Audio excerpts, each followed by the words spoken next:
up YouTube, it's me Morgan G. Thank you for tuning into this channel. If you're new, please click that subscribe button. Also click that notification button so that you can be notified whenever I post new videos. So if you clicked on this video, I'm assuming you would like to start your leap of faith. So this video is basically how I started my leap of faith on pursuing my dreams. It's not easy. Sometimes it ain't fun. And you know, it can be an emotional roller coaster. I wanted to tell you guys my story on how I began pursuing my dreams of being in the film industry. Let's take it back to the very beginning. I used to work at Sprint.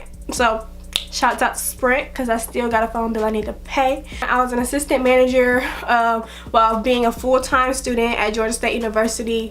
So I was full-time student, full-time employee at Sprint, and I knew I wanted to get in the industry. I just didn't know how. I didn't know where. I was applying for CNN and Tyler Perry Studios and all of these productions here in Atlanta, and I wasn't getting any hits, and I was really in a place of kind of being depressed a little bit because everything that I was trying just wasn't helping. One day I was at work and somebody came in to pay their phone bill, and the people that I used to work with, they didn't like greeting people a lot. Like, they would just let people walk in the door, and I'm a person, I have great customer service. I'm never gonna let not one person walk through the door without me greeting them. One dude came in and ain't nobody saying nothing. Just like, hey, how you doing? Welcome to Sprint. He came back to me and we had a little conversation. He was just coming to pay his phone bill. And I saw that he had a shirt on and a hat, and it matched. And I don't know if you guys are familiar with CEO Millionaire's brand, but he was wearing that brand. A lot of people in Atlanta wear it, but I saw him wearing the whole shebang, so I just figured I should ask, like, I see you wearing street exec stuff, like, you know, who do you work for, if you don't mind me asking? And he was like, oh, I work for street execs. And I was like, you work for who? He said, yeah, I work for street execs. You know, they signed 2 Chainz and Young Dolph and Schoolie and all these other people.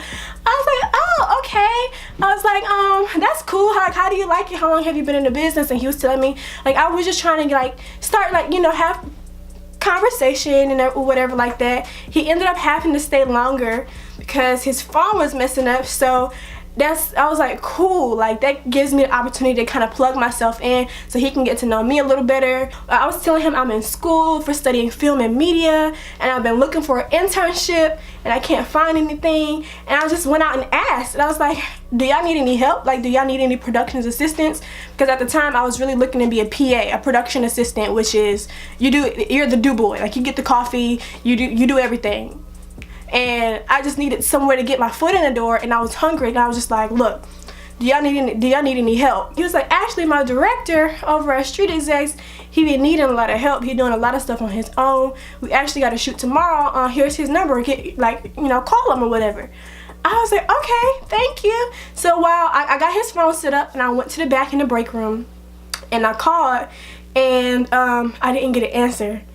And I was so nervous because I'm like, I don't even know if he really worked at Street Execs, because in Atlanta it's a lot of people who finesse. If you don't know what finesse is, it's like people who scam and flaunt as something that they're not. And if you guys don't know, it's a lot of sex trafficking that goes on in Atlanta as well. And with me being a female, when he didn't answer, that's when the thoughts start coming in my mind, like, what if this isn't what it is? What if they don't really work at Street Execs? And like, what if they're trying to take advantage of me? You know, because I'm still in school, I'm still young. But something told me to send him a text message. So I sent him a text message. I told him who it was and who gave me his number. And I told him I was interested in being a part of the music video for tomorrow. And so he said, okay, I'll let you know the time and the place tomorrow when I get the address. I said, okay. And I was super excited, but at the same time I was so nervous. I was super nervous. But I knew that was the beginning stages of me taking my leap of faith and just trusting in God and going with my gut instinct and kind of tuning out the fear. Because a lot of times, you know, we take fear as protection, protecting us for something of harm and danger. But other times the devil comes in and plays that fear of danger against us when he could really just be trying to block us from something great.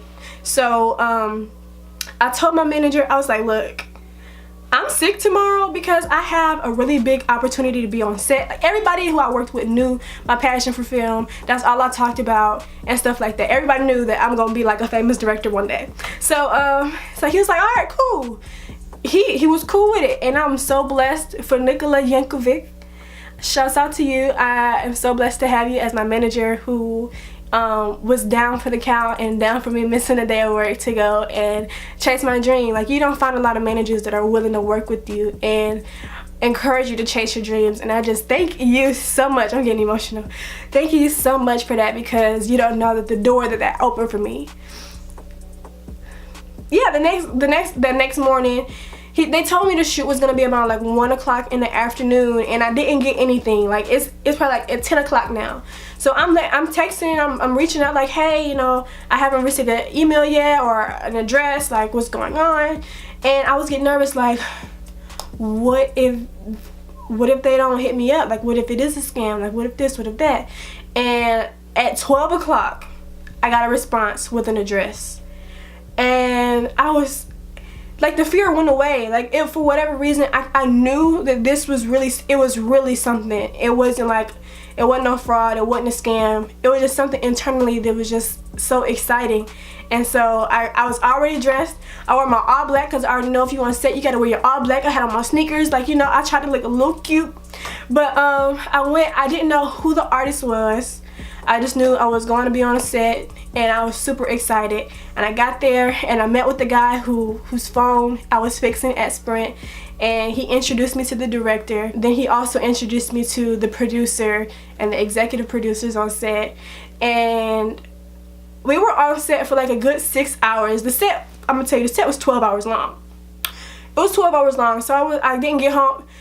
It was from 1 o'clock to 1 in the morning. I didn't get home till like 1:30.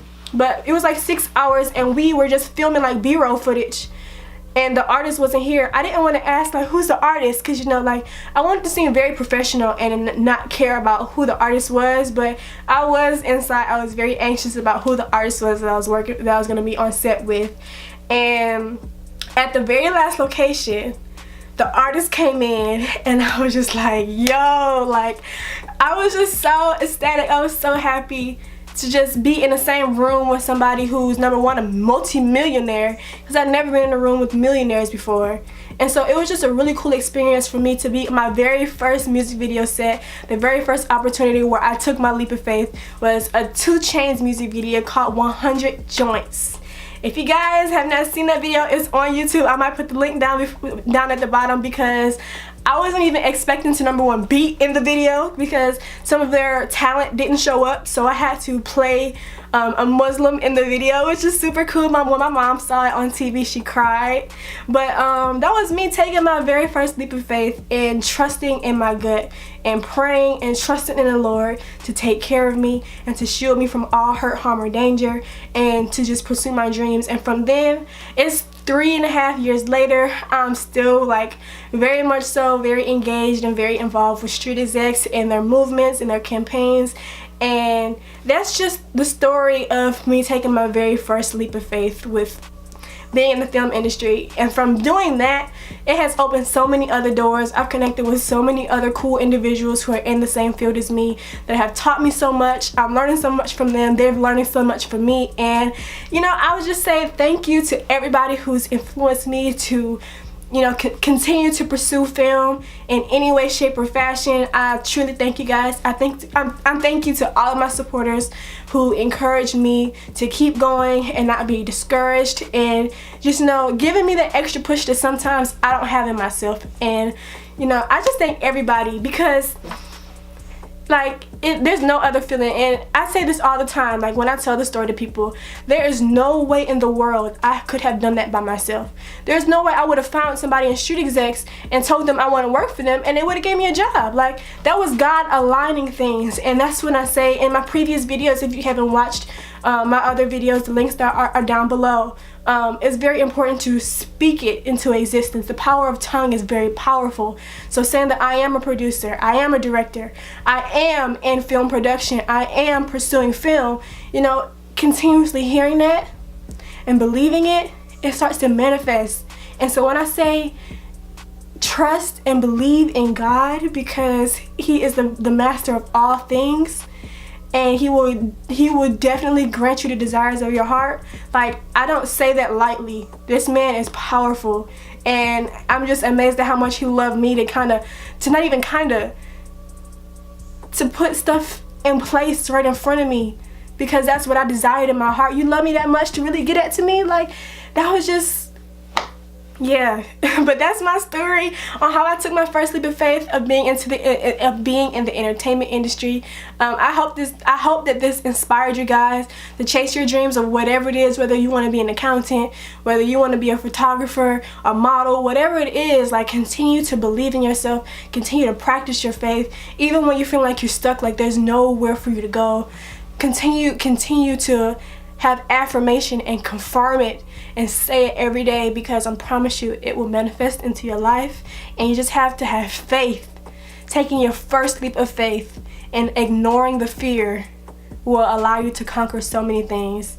So if you guys like this video, please make sure that you like this video, share this with other entrepreneurs or future entrepreneurs, who people you know want to chase their dreams and they don't know how to. Share this with them. Allow our family to grow together, because as I say in all of my videos, we're in this together, we're growing together, we're moving forward together, and I really would like for you all to share this story. So like this video, comment down below if you want to hear any other stories from me, other journeys that I've taken a leap of faith in, and make sure you share. And I'll see you in my next video. Thank you for watching. Bye.